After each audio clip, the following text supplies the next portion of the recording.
When the Dark Lord of the Sith crashed into a world of gods and heroes, he brought with him the weight of 1,000 burning planets and the cold certainty of absolute rule.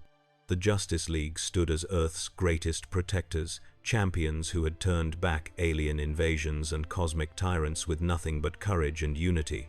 But Darth Vader was neither invader nor tyrant seeking conquest. He was order itself, forged in fire and loss, a man so broken by his own choices that mercy had become a language he no longer spoke. His lightsaber cut through divine bronze as easily as lies, and his mastery of the Force turned Superman's strength into a prison of invisible chains. So the question that hung over Metropolis like gathering storm clouds was not whether Earth's mightiest could defeat him, it was whether they could survive long enough to understand what he truly wanted. And when an Imperial warship tore through the stars carrying the full weight of his forgotten empire, the answer became terrifyingly clear.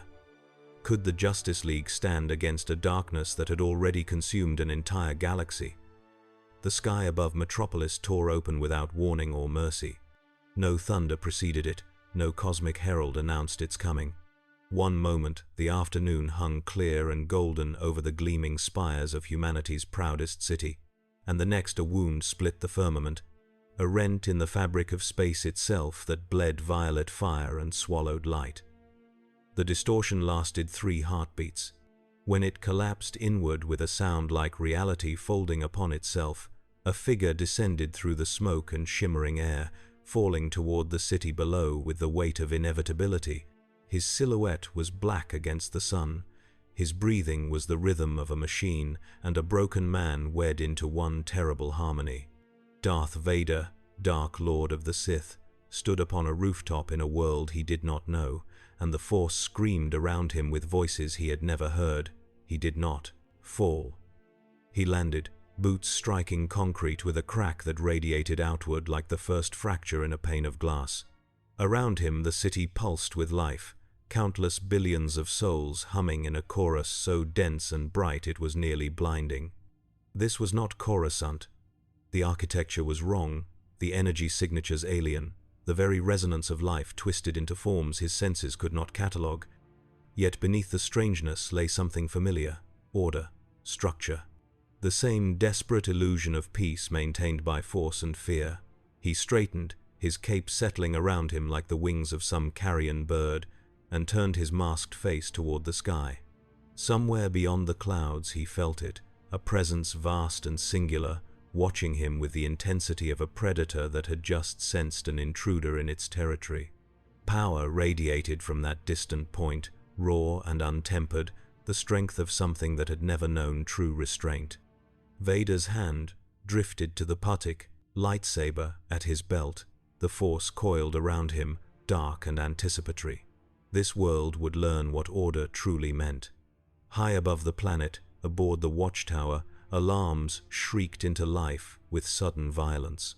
Superman had been reviewing reports from the Gotham relief effort when every system in the station locked onto a single point in Metropolis and began screaming warnings in 6 languages simultaneously.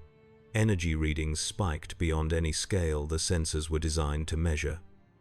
Gravitational distortions rippled outward from a rooftop on the corner of Hyperion and 7th, and beneath it all, a signal so strange and fundamental that the watchtower's quantum scanners flagged it as a dimensional breach. Clark Kent was moving before the computer finished its analysis, his body a blue and red blur as he launched himself through the airlock and toward Earth. He crossed the distance in seconds, eyes already shifting through spectrums of vision to analyze the threat. What he saw made him slow his approach. A man stood alone on the rooftop, clad entirely in black armor that seemed to drink in light rather than reflect it. A helmet enclosed his head, smooth and expressionless save for a triangular grill where the mouth should be. A cape billowed behind him despite the still air. But it was not the appearance that gave Clark pause. It was the aura. Every sense he possessed, human and Kryptonian alike, recoiled from the figure as if from a wound in the world itself. Heat vision showed no body temperature, only cold machinery. X-ray vision revealed prosthetics where limbs should be, organs replaced by pumps and filters, a body more machine than man. Yet something lived inside that shell, something that blazed with an emotion so consuming it bent the air around it like a gravity well.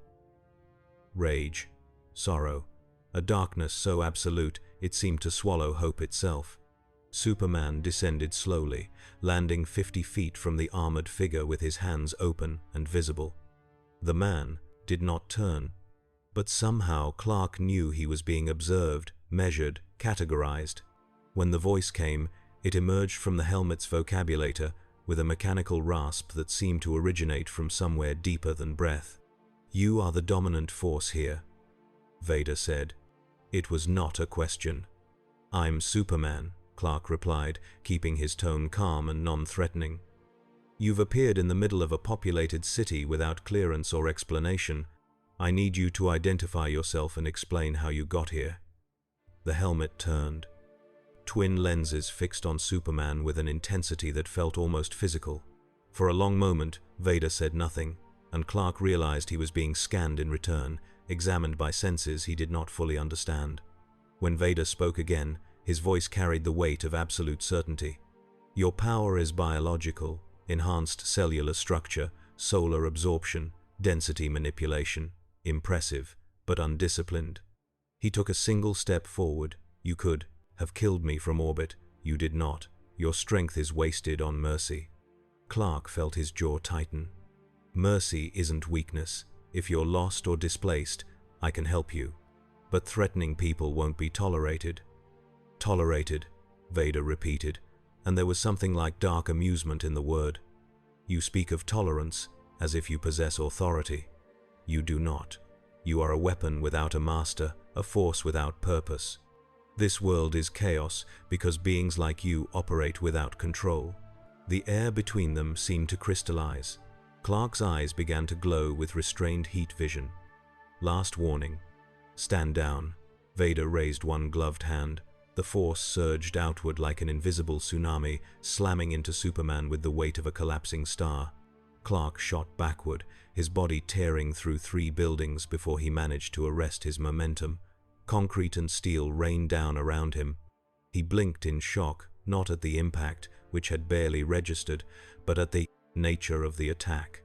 No energy signature, no physical projectile, just force, pure and directed, as if the universe itself had reached out and pushed him. By the time he returned to the rooftop, Vader was gone. Batman received the alert 17 seconds after the initial confrontation. He was in the cave, analyzing trace compounds from a scarecrow attack when the Watchtower's emergency broadcast cut through every system in the facility. Superman's voice, tense and urgent, filled the space.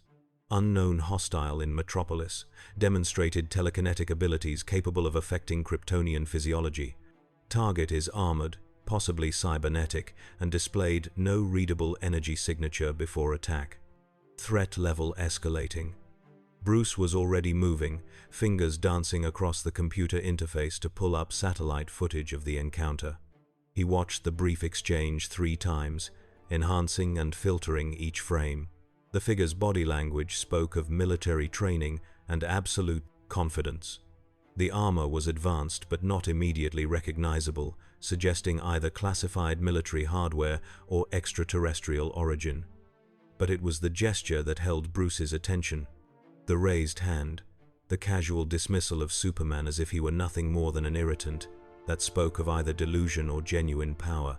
Given the results, Bruce suspected the latter. He activated the comlink. "Deanna, John, Barry, converge on Metropolis. Clark, fall back and observe. Do not engage until we understand what we're dealing with." Superman's response was immediate. "Bruce, he's headed toward the harbor. Civilian population is dense." "Then clear the area," Batman said, already climbing into the Batwing. "But do not engage. That's an order." He did not wait for confirmation. The Batwing screamed out of the cave and into the Gotham night, its engines pushing the craft towards supersonic velocity. Bruce's mind raced through possibilities, discarding and reformulating strategies with each passing second. Telekinesis, cybernetics, military bearing. an aura that registered as wrongness on a fundamental level. He thought of Darkseid, of Despero, of every meta-human threat the League had faced. This felt different, older somehow, and more personal, as if the armored figure carried his weapons inside his soul rather than in his hands.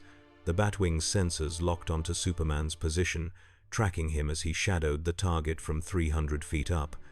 Bruce activated the long-range optics and focused on the figure moving through Metropolis's streets. Vader walked, not ran, moving with the unhurried certainty of someone who knew pursuit was inevitable and irrelevant. People scattered before him, some primal instinct warning them away. The Dark Lord did not acknowledge them. His path led toward the waterfront, toward the industrial district where LexCorp maintained its primary research facility. Bruce's eyes narrowed. Clark, he's making for the Doys. LexCorp Tower. Whatever he wants, it's not random destruction.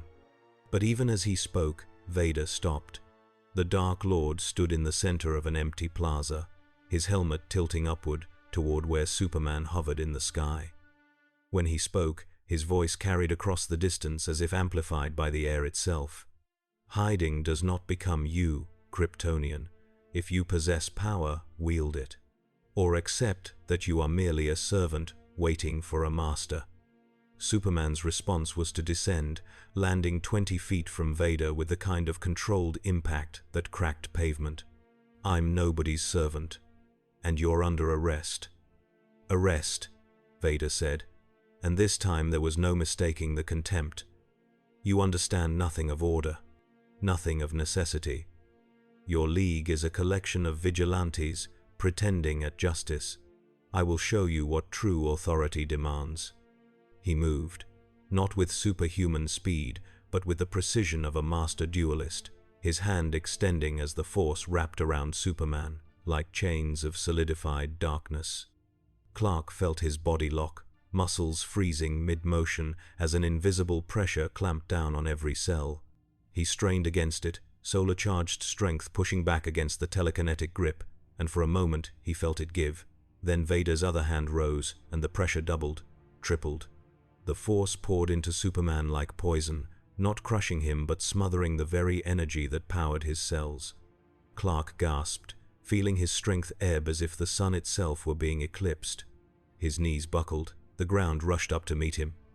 Above him, Vader stood silhouetted against the sky, one hand still raised in that terrible gesture of control.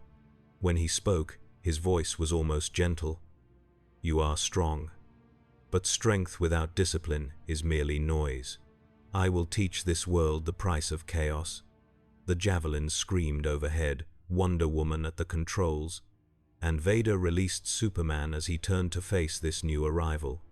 Diana brought the ship down in a controlled crash that tore up 50 feet of plaza, its cannons already tracking the armored figure. She emerged from the cockpit with her sword drawn and shield raised, the lasso of truth coiled at her hip.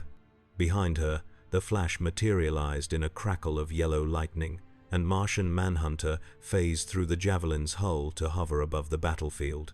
Vader regarded them all with the same expressionless mask, his breathing the only sound in the sudden silence. 3 more weapons, he observed. The woman radiates divine essence.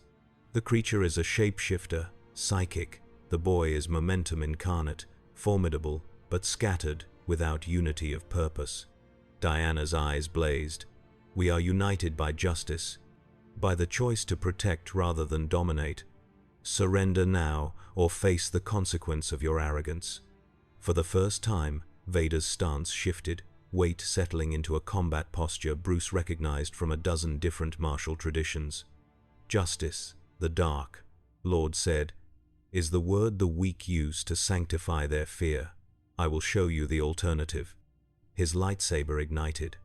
The blade burned red against the afternoon light, a column of plasma 3 feet long that hummed with barely contained violence. The sound of it, that distinctive snap hiss followed by the thrumming resonance, sent a ripple through the Force that every sensitive in the galaxy would have recognized as the voice of the dark side given physical form. Here, in this world without the Force, it simply sounded like death given song. Diana charged. She crossed the distance in 3 strides, her sword descending in an arc meant to cleave Vader from shoulder to hip. The lightsaber moved to intercept, and when the 2 blades met, the air itself screamed. Diana's sword, forged by Hephaestus and blessed by the gods of Olympus, held against the plasma blade for 1 heartbeat. 2. Then the lightsaber began to cut, the divine bronze smoking and warping under the impossible heat. Diana's eyes widened in shock, and she threw herself backward as Vader pressed the attack. His style was brutal, efficient, every strike designed to kill rather than disarm. He moved like something between a man and a machine, each motion calculated for maximum lethality with minimum wasted energy.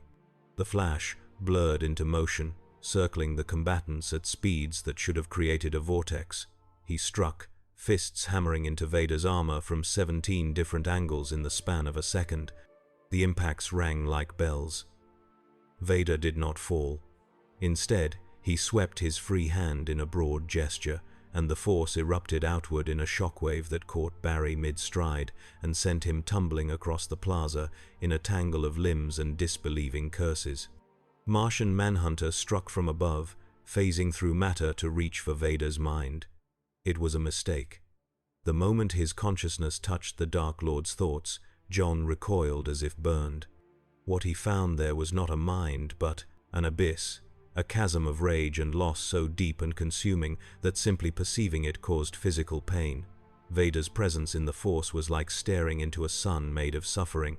John materialized, stumbling, his hand pressed to his temple as psychic feedback sent aftershocks through his nervous system. Vader turned toward him, lightsaber raised for a killing strike, and Superman slammed into the Dark Lord from the side. They went down together, Clark's hands locking around Vader's sword arm as he tried to wrestle the weapon away. For a moment, they were locked in pure physical contest, Kryptonian strength against augmented human will channeled through the Force. The lightsaber burned between them, its blade inches from Superman's face. Vader's breathing never changed rhythm. With a snarl of effort that seemed to tear the air, he wrenched his arm free and drove his fist into Superman's solar plexus.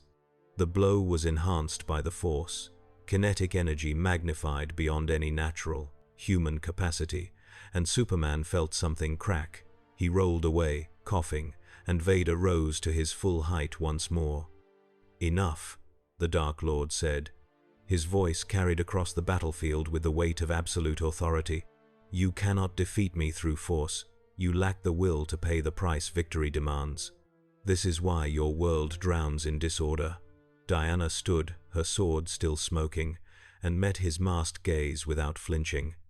"We fight for something beyond victory. We fight because it is right." "Right," Vader repeated. He deactivated his lightsaber, the sudden silence somehow more ominous than its ignition had been. "There is no right. There is only power and those too weak to claim it. I learned this lesson in fire. You will learn it in time." He raised both hands, and the Force gathered around him like a storm. Every loose object in the plaza, every fragment of concrete and twisted metal, every shard of glass from shattered windows, rose into the air and hung, suspended in a sphere of telekinetic energy that enclosed the Justice League in a cage of debris. Then Vader clenched his fists, and the cage contracted. Diana's shield came up, deflecting a barrage of projectiles that moved with bullet-like velocity. The flash vibrated, letting the debris pass through his phased body. Superman covered Martian Manhunter, his invulnerable form shielding the still reeling Martian from the onslaught. But Bruce, watching from the Batwing's cockpit as it circled above, saw the truth. Vader was not trying to kill them. He was making a point, demonstrating control, showing them that their strength meant nothing against a will disciplined by decades of absolute power. The Dark Lord was teaching them fear, and he was succeeding. Batman's voice cut through the chaos. "Clark, get everyone clear, now." Superman did not argue. He grabbed Diana and John, and with Barry running ahead, they retreated 3 blocks in the span of seconds. The debris cage collapsed, inward, crashing to the ground in a cacophony of destruction, and when the dust cleared, Vader was gone. Bruce brought the Batwing down, landing in the wreckage of the plaza. The others assembled around him, battered and shaken. Diana's sword was warped along one edge, the divine metal scarred by the lightsaber's heat. Barry was bleeding from a dozen cuts, his healing factor already closing the wounds, but the pain evident in his expression. John's eyes held a haunted quality Bruce had seen only once before, after the Martians' encounter with the White Martians and their psychic torture. And Clark, invulnerable Clark, stood with one hand pressed to his ribs, his breathing shallow. Bruce stepped from the Batwing, his cape settling around him like judgment. "Report," he said simply. Diana spoke first, her voice tight with frustration. His weapon cuts through blessed bronze as if it were paper. His strength is augmented beyond human norms. And his technique is flawless. He fights like someone who has killed hundreds and learned from each one. "I couldn't touch his mind," John said quietly. "What I found there was worse than psychic defenses. It was emptiness. A void where hope should exist. He is broken in ways I do not have words to describe." "He's fast," Barry added, wincing as he rotated his shoulder. "Not speedster fast, but he knew where I'd be before I got there, like he was reading my moves in real time." Bruce looked at Superman. Clark met his gaze and shook his head. "He affected my powers directly, Bruce. Not with kryptonite or magic, but with something else. It felt like he was choking the solar energy out of my cells. I've never experienced anything like it." "Telekinesis with biological targeting capability," Bruce murmured, his mind already cataloging the implications. "Military training suggesting special forces or equivalent. Cybernetic augmentation at a level beyond current Earth technology, and a psychological profile consistent with absolute certainty in his own righteousness. He believes he's bringing order, which means he's not going to stop until he's reshaped this world according to his vision." "How do we fight him?" Diana asked. "Our strength is meaningless if he can simply turn it aside." Bruce was silent for a long moment. Then he activated his gauntlet computer, pulling up the footage of Vader's arrival. "We don't fight him, not yet. First, we understand him. That energy signature when he appeared, the dimensional breach, it's still resonating. I need to analyze it. Clark, get everyone back to the watchtower and coordinate evacuation protocols for Metropolis. Diana, work with local authorities to establish a perimeter. Barry, sweep the area for any residual traces of his passage. John, reach out to every psychic contact we have. If this energy he uses can be sensed, I want to know its range and limitations." "What will you do?" Superman asked. Batman's eyes were cold behind the cowl.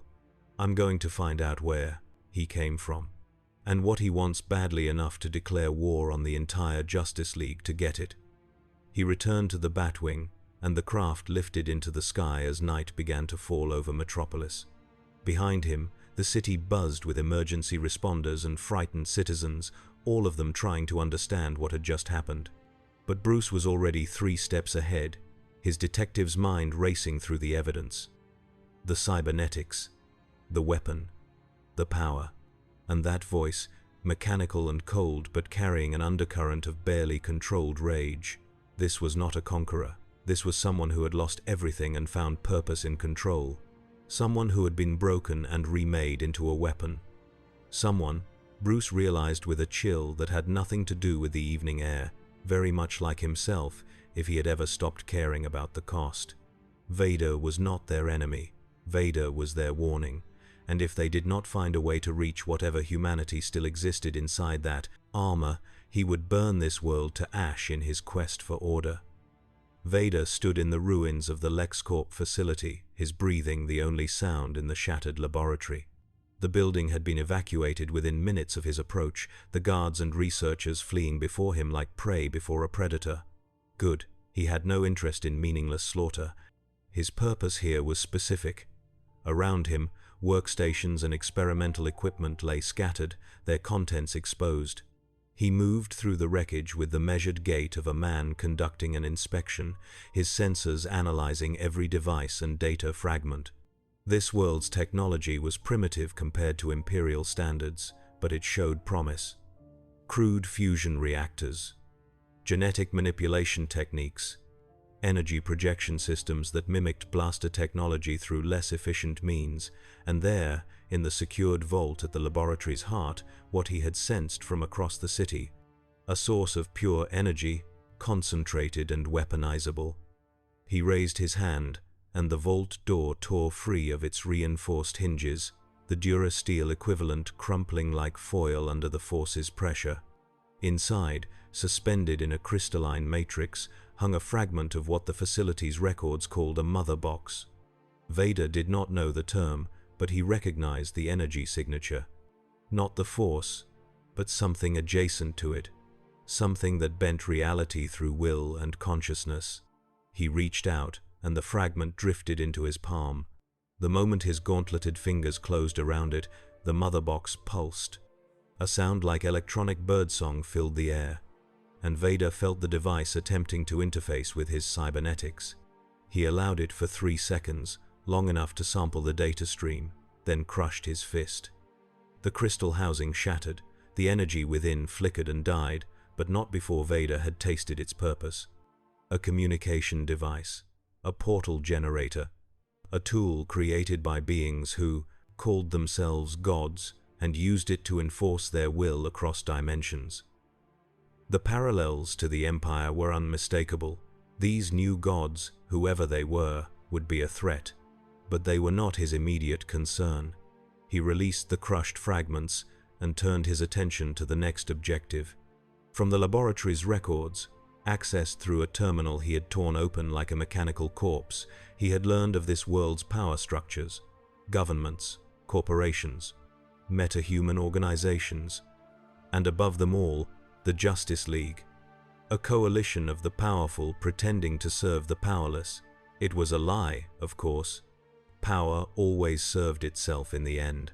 The Jedi had taught him that lesson in their hypocrisy, and the Emperor had reinforced it with every purge and every burned world. But here, in this strange galaxy without the Force's guiding current, the lie persisted. These heroes genuinely believed they fought for justice. It made them predictable, and predictability was a weapon Vader knew how to wield. He stepped from the ruined laboratory into the Metropolis night. High above, he sensed the watchtower, that orbital station where the League coordinated their operations. A fortress, a symbol of their unity. It would fall first, not through direct assault, which would be costly and inefficient, but through a more subtle approach. Vader had not survived the Clone Wars and the Emperor's court by relying solely on strength. He understood strategy. He understood fear. And he understood that every coalition, no matter how strong, had fractures waiting to be exploited. The Kryptonian was the obvious linchpin. Remove him, and the others would falter. But Superman was not easily removed, and Vader had no interest in prolonged combat with an opponent who could match his augmented strength. No, the Kryptonian would be dealt with through other means. The woman, Diana, she was the warrior. She would be honorable, bound by codes and oaths, exploit those, and she became a tool rather than a threat. The shapeshifter was powerful but vulnerable to psychic trauma, and the speedster was young, untested, his confidence a mask over deep-seated fear. That left the one Vader had not yet faced. The detective. The one called Batman who had given orders to the others despite possessing no superhuman abilities. That one would be dangerous in ways the others were not. Because he would understand. He would see past the power to the tactics beneath. He would recognize a fellow strategist. Vader almost looked forward to the confrontation, but first, a demonstration. The Force whispered to him of resistance gathering, of heroes converging on his position. They would try to contain him, to study him, to find a weakness they could exploit. Let them try. He had been underestimated before, most fatally by those who had believed the boy Anakin Skywalker truly dead. They had been wrong. The boy was not dead. He was transformed, burned away like impurity from forged steel, leaving only the weapon behind. Vader closed his eyes behind his mask and reached out through the Force. In this world without the Force's natural current, his power was both stronger and weaker. Stronger because there was no ambient energy to dampen or redirect his will. Every action he took rippled outward without interference, the universe bending to his command like a star system without gravity to anchor it. But weaker because there was nothing to draw upon, no living energy to channel and amplify. He was alone in a void, his strength entirely his own. It was, he reflected, not unlike the years immediately after Mustafar. Alone in the armor, alone in the pain, alone with only his rage and his will to sustain him. He had endured then, he would endure now. The sky above him darkened as clouds gathered, drawn by the Force into a spiral pattern that mimicked the storm of his own thoughts. Lightning flickered in their depths, not from any atmospheric instability but from the sheer intensity of Vader's presence warping reality around him. Thunder rolled across Metropolis like the growl of some vast predator, and the city's lights dimmed as power grids struggled under the electromagnetic interference. Vader stood at the storm's center, arms spread, his cape whipping in winds that existed only because he willed them into being. This was his answer to the Justice League's challenge. This was his declaration. He was not an invader to be repelled or a criminal to be apprehended. He was a force of nature. And nature could not be arrested, it could only be survived. On the watchtower, alarms screamed for the second time that day. Superman stared at the holographic display showing Metropolis, watching the unnatural storm gather over the industrial district. Beside him, Diana gripped her lasso with white-knuckled intensity. The Flash paced, his nervous energy bleeding off in yellow sparks. And Martian Manhunter stood silent, his red eyes distant as he monitored the psychic disturbances radiating from the storm's center. Bruce's voice cut through the tension. He's making himself a target, drawing our attention and resources to a single location, which means he's either confident he can survive a coordinated assault, or he wants us focused on him while something else happens. We cannot allow him to threaten civilians, Diana said. Storm or not, he stands in the heart of a city. We must act. Agreed, Clark said. But we need a plan beyond rushing in and hoping for the best. Bruce appeared on the screen, the Batwing's cockpit visible behind him as he analyzed data streams. I've been reviewing the footage of his arrival. The dimensional breach showed signs of forced displacement, not controlled travel. He was pulled here by something, or pushed through by an external force, which means he's as disoriented as we are. He's acting from a position of uncertainty, trying to establish dominance before we can capitalize on his weakness. That weapon, Diana said. The blade of light. It cut my sword, Bruce. Divine bronze blessed by Hephaestus himself. What kind of technology can do that? Not technology, Batman replied. Or not entirely. I ran spectral analysis on the energy emissions. It's plasma contained in some kind of force field, but the field itself doesn't match any known physics. It's as if he's bending space around the plasma to give it coherence. The same way he affects all of you with his telekinesis. He's manipulating fundamental forces through will alone. John spoke for the first time, his voice heavy with concern. If he can manipulate reality through thought, then he is effectively a god among us. How do we combat divinity? We've fought gods before, Superman said quietly. We won because we worked together and because we never stopped believing in what we were fighting for. This won't be different. But even as he spoke, Clark felt doubt gnaw at him. The way Vader had affected his powers, reaching into his cells and smothering the solar energy that gave him strength, it suggested an understanding of biology that went beyond mere technology. It felt invasive, violating, as if the armored figure had reached into his soul and found it wanting.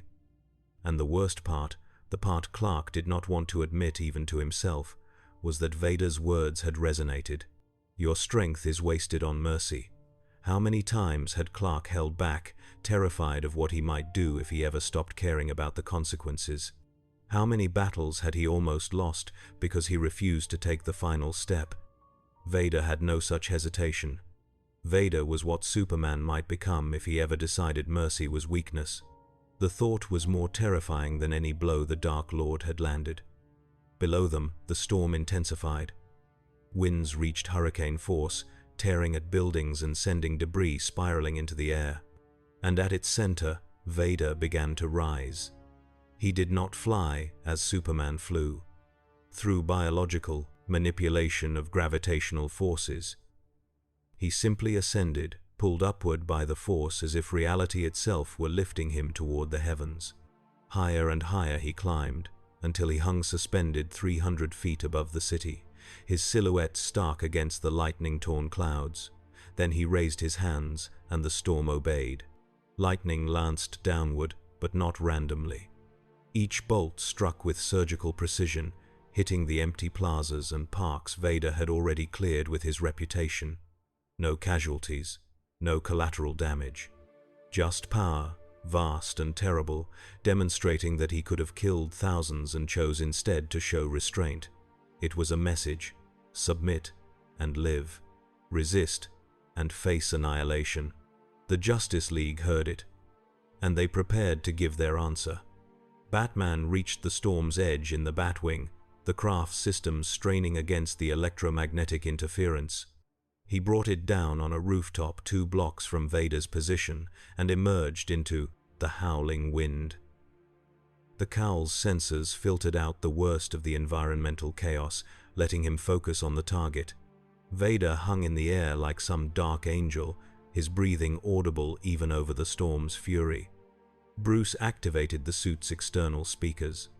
Impressive display, but theatrics won't change the outcome. You're alone in a world that will never accept your brand of order.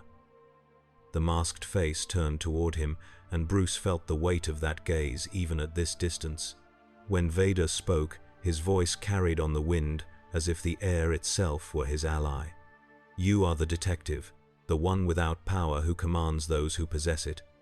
We are alike, you and I. We understand what the others do not. That power without discipline destroys.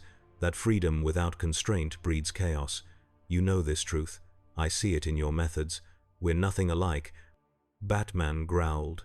I fight to protect, you fight to dominate. And where does protection end and domination begin? Vader descended slowly, drifting toward the rooftop with the inevitability of nightfall. You control your city through fear. You operate outside the law you claim to uphold. You make decisions for millions who never consented to your authority. Tell me, detective, what separates us except the lies you tell yourself? Bruce felt anger rise in him, not because the words were wrong, but because they contained a sliver of truth he had spent years justifying. I don't kill. Yet, Vader replied. He landed 20 feet away, the rooftop cracking under his weight. You do not kill yet, but you have considered it. Every time a criminal you captured escaped and murdered again. Every time a villain you defeated returned stronger. You have thought about how much simpler it would be to end the cycle. To make the hard choice others are too weak to make. Thinking about it and doing it are different. Are they? Vader's hand drifted to his lightsaber. Or are you simply one tragedy away from becoming what you fear? I was like you once. I believed in justice, in mercy, in the power of redemption. Then I learned the truth. Some cannot be redeemed. Some must be destroyed for the greater good. The Jedi Council taught me this when they chose politics over principles. The Emperor perfected the lesson when he showed me what true power could accomplish. Bruce's hand moved to his belt, fingers closing around a batarang. If this Emperor taught you power, where is he now? Why are you here, alone, displaced from whatever empire you served? For the first time, Vader's absolute certainty faltered. The breathing pattern hitched, just once, so briefly that only someone trained to read the smallest tells would notice. But Bruce noticed, and he pressed the advantage. You're running, Batman said. From failure, from loss, from the consequences of your own philosophy. You talk about order and discipline, but you're chaos wrapped in armor, a weapon that doesn't know what it's fighting for anymore. The lightsaber ignited. Red light bathed the rooftop in crimson glow, and Vader's voice, when it came, was colder than the vacuum between stars. You know nothing of what I have sacrificed, nothing of the price I have paid for order, but you will learn, as this world will learn. There is no redemption, there is no hope, there is only power and the will to use it. He moved. The lightsaber descended in an overhead strike meant to cleave Batman in half, and Bruce threw himself sideways, the blade missing him by inches. Heat washed over him, and he felt the cape's fireproof weave singe despite its advanced composition. He came up throwing, batarangs and smoke pellets filling the space between them. Vader's free hand swept in a dismissive gesture, and the projectiles froze in mid-air, suspended by the Force. Then they reversed course, flying back toward Bruce at twice their original velocity. The Batsuit's armor absorbed the impacts, but Bruce felt ribs crack. He rolled behind a ventilation shaft as the lightsaber carved through concrete, the blade leaving molten slag in its wake. This was not a fight he could win through direct confrontation. Vader was too strong, too fast, and that telekinetic power gave him an answer to any physical attack. But every power had limitations. Every warrior had weaknesses. Bruce just needed to find them before he ran out of rooftop. He triggered the Batwing's autopilot, sending the craft screaming toward Vader on a collision course. The Dark Lord turned, one hand extended, and the Force wrapped around the aircraft. Metal groaned, the engines screamed in protest. And then, impossibly, the Batwing stopped in mid-air, held motionless by Vader's will alone. Bruce watched his most advanced vehicle crushed like a toy in an invisible fist, the hull crumpling as systems exploded. Vader threw it aside, the wreckage tumbling into the street below, and turned back to Batman. Did you think a machine would succeed where your body failed? I have destroyed entire fleets, Detective. Your toys do not impress me. Bruce smiled. It was not a pleasant expression. They weren't meant to. The wreckage of the Batwing exploded, and from within it, 3 figures emerged. Superman, moving at full speed, slammed into Vader with the force of a meteor. Diana followed, her lasso already spinning to ensnare the Dark Lord's sword arm. And the Flash, vibrating at frequencies designed to phase through solid matter, reached for the breathing apparatus on Vader's chest. It was a coordinated assault, 3 vectors of attack timed to the nanosecond, the kind of teamwork that had brought down gods and cosmic tyrants. Against anyone else, it would have been decisive. Against Vader, it was merely the beginning. The Dark Lord twisted, his body moving with a grace that belied its cybernetic nature. And Superman's charge carried him past his target. Diana's lasso caught his arm, the golden rope burning bright as it attempted to compel truth, and Vader snarled in pain as the divine magic warred with his flesh. But the Force answered his need, dark energies surging through the lasso's connection to attack Diana's mind directly. She gasped, her eyes going wide as visions of her worst failures flooded her consciousness. The lasso fell slack. Barry's phased hand passed through the armor's chestplate, reaching for the machinery beneath, and for one heartbeat he felt it, the mass of scar tissue and burned flesh, the organs barely functional, the pain that never stopped, that defined every second of Vader's existence. Then the Force seized him, yanking him out of phase and back into solidity with a violence that sent lightning arcing through his nervous system. Barry screamed, his speed leaving him as his body convulsed. Vader released him, and the Flash crumpled to the rooftop, twitching. 3 seconds. The entire assault had lasted 3 seconds. And now Vader stood amidst his opponents, lightsaber raised, his breathing steady and unhurried. When he spoke, there was something like respect in his voice. Better. You fight as a unit, but you still hesitate. Each of you holds back, afraid of what you might do if you committed fully. This is why you will fall. Superman came at him again, heat vision blazing, but Vader's blade intercepted the beams and deflected them skyward. Clark closed the distance, trading blows with the Dark Lord in a display of speed and strength that shattered what remained of the rooftop. Each impact rang like artillery fire. Each dodge left afterimages burned into the air. And through it all, Vader's lightsaber wove a pattern of red light, forcing Superman to fight defensively against a weapon that could actually hurt him. Diana recovered, her mind slamming shut against the dark visions, and rejoined the battle. Her sword, warped but still functional, met the lightsaber in a shower of sparks. She fought with the skill of a warrior trained by the greatest masters of Themyscira, every strike calculated to exploit an opening. But Vader matched her, his Form V technique designed specifically to overwhelm aggressive opponents. The lightsaber became a crimson blur, and Diana found herself being driven back step by step. Bruce, watching from cover, analyzed the battle with cold precision. Vader was managing 3 opponents simultaneously without apparent effort. His power source seemed inexhaustible, and his tactical awareness was preternatural, as if he could predict attacks before they were launched. But there, in the way he favored his left side, a weakness.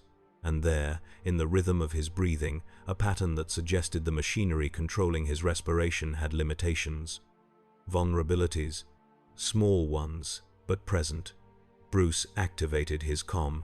"John, I need a psychic strike. Not his mind, his pain. Find it and amplify it." Above them, Martian Manhunter had been circling, waiting for an opening. Now he descended, his consciousness reaching out to touch Vader's once more. This time he did not try to read thoughts or implant suggestions. He simply found the constant agony that defined Vader's existence, the burning that never stopped, the wounds that never healed, and turned it up like a volume dial. Vader staggered. The lightsaber's pattern faltered. And in that instant of weakness, Superman struck with everything he had. His fist connected with Vader's chest plate, the impact creating a shockwave that shattered windows for 3 blocks. The Dark Lord flew backward, his body tearing through the rooftop's edge and plummeting toward the street below. Diana was already moving, diving after him, her lasso streaming behind her like a comet's tail. She caught him 50 feet from impact, the lasso wrapping around his torso and arresting his fall. For a moment they hung suspended, Amazon and Sith Lord, connected by the golden rope that compelled truth. And in that moment, Diana felt it, the weight of his crimes, the galaxy of deaths he carried like chains. The love lost and corrupted into hate, the boy who had wanted to free slaves and become a hero, twisted into the monster who had helped enslave billions. It was too much. The lasso was not designed to channel such darkness. It burned Diana's hands where she held it, the truth too terrible for even Hephaestus's magic to fully contain. She released him, and Vader landed in the street below with a crash that left a crater in the asphalt. He rose immediately, smoke curling from his armor where the lasso had touched him. Around him, the Justice League assembled once more. Superman, breathing hard, Diana, her hands blistering from the lasso's feedback. The Flash, slowly regaining his footing. Martian Manhunter, his face drawn with the effort of maintaining the psychic assault. And Batman, standing at the crater's edge with a device in his hand that hummed with barely contained energy. Vader looked at each of them in turn, and Bruce realized the Dark Lord was not afraid. He was evaluating, calculating, preparing to escalate. When Vader spoke, his words fell like stones into still water. "You are worthy opponents. In another life, I might have called you allies. But I have learned the price of alliances. The Jedi taught me betrayal. The Emperor taught me that power is the only truth.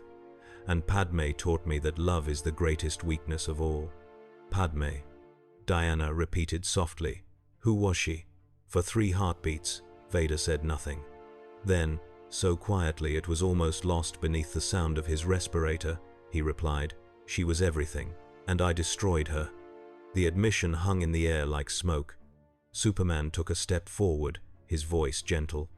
"Then you know what it is to lose, to fail, to carry the weight of consequences. We've all been there, we've all made mistakes.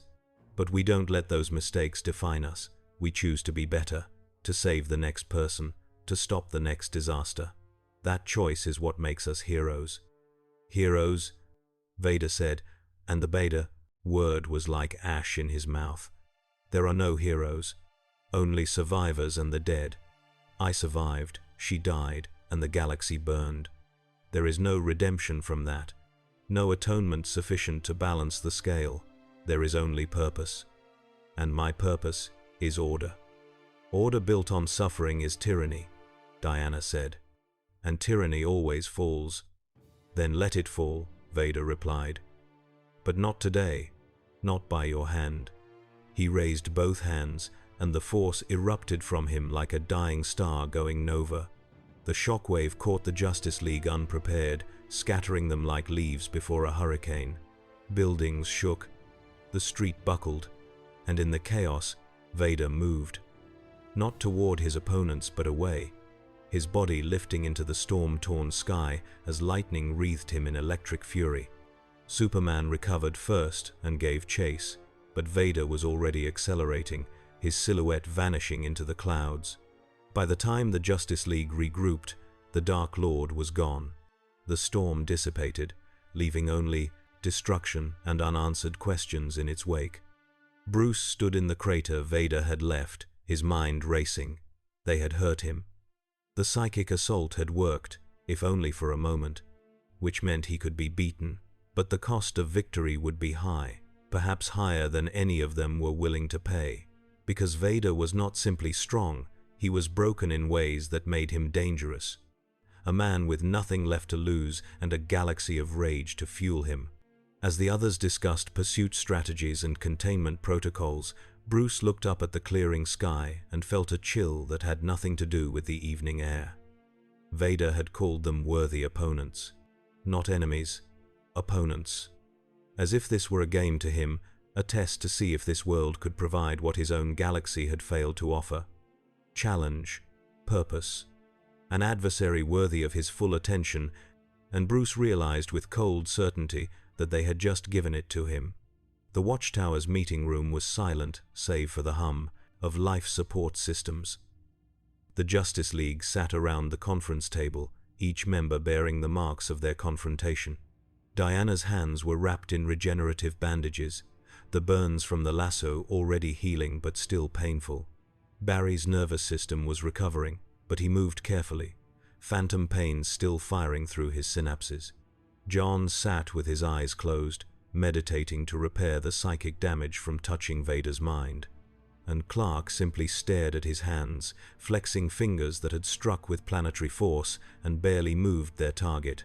Bruce stood at the head of the table, a holographic display before him showing everything they had learned about their new enemy. It was not much. His technology is beyond anything on Earth, Bruce began, his voice level and analytical.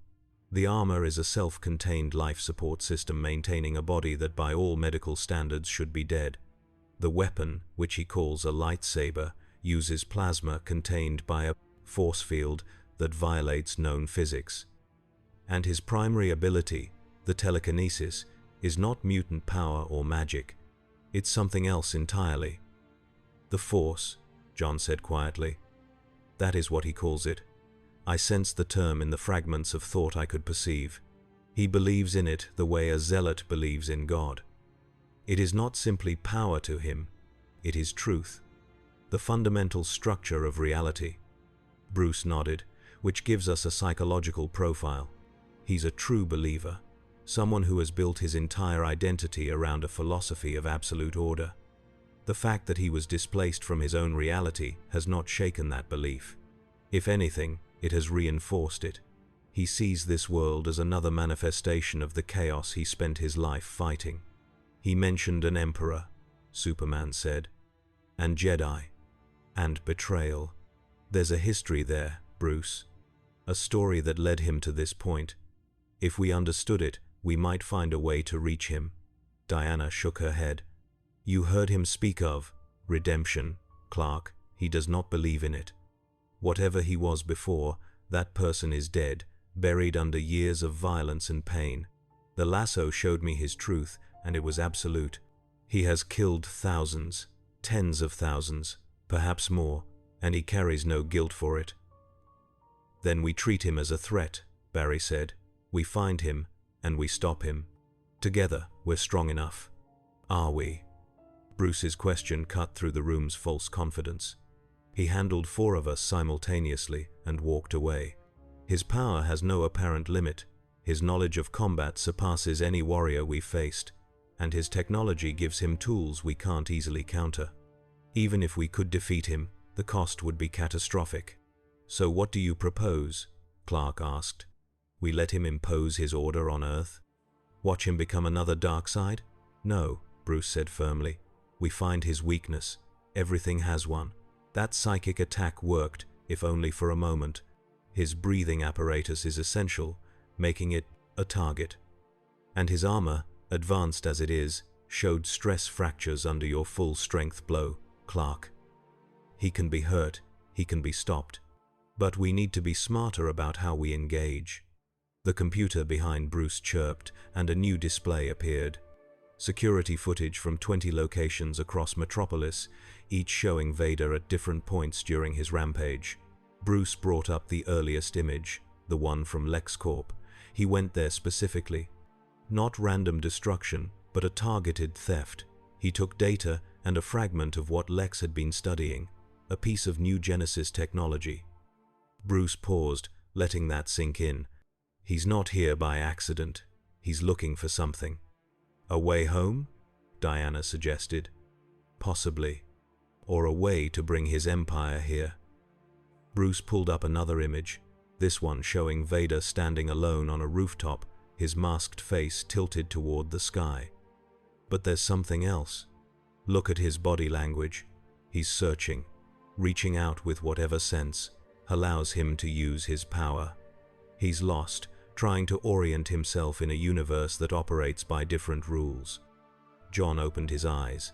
If he is truly displaced, separated from everything he knew, then he is experiencing trauma even his armor cannot protect him from. The mind I touched was not the mind of a conqueror secure in his authority. It was the mind of someone clinging to purpose because without it, he has nothing. Superman's expression softened. "Then maybe we can help him. Show him there's another way. Another purpose that doesn't require domination.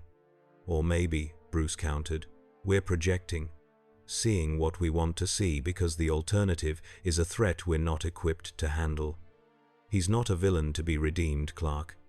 He's a weapon pointed at our world. And if we don't find a way to disarm him, people will die." Before Superman could respond, alarms blared throughout the watchtower. The holographic display shifted to show orbital sensors, and everyone in the post room went still. A ship was approaching, not from Earth, but from beyond the solar system, its trajectory suggesting faster than light travel.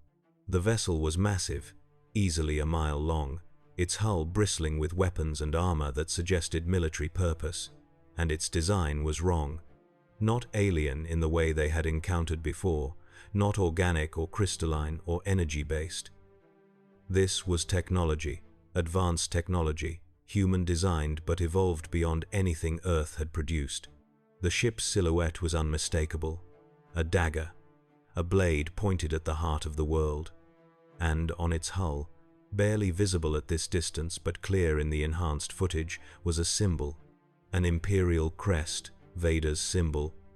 "Oh God," Barry whispered, "that's his." "No," Bruce said, his voice tight as he analyzed the readouts. "That's his civilization, his empire. Whoever displaced him here is bringing reinforcements." Diana stood, her hand moving to her sword. "Then we end this now. We cannot allow a hostile military force to reach Earth." But even as she spoke, the ship began to slow its approach, its massive engines reversing thrust. It stopped at the edge of the lunar orbit, holding position as if waiting. And from its belly, a single smaller craft detached. A shuttle, sleek and armored, heading directly for Earth. Heading for Metropolis. Heading for Vader. Superman was already moving, his body a blue streak as he launched from the watchtower. Diana followed in the Javelin, and Barry ran to the teleportation platform. Bruce remained behind, his eyes locked on the massive ship still hovering at the system's edge. Whatever was happening, it was bigger than a single displaced warlord. This was first contact with an empire. And Bruce had read enough history to know that first contact with empires rarely ended well for the contacted.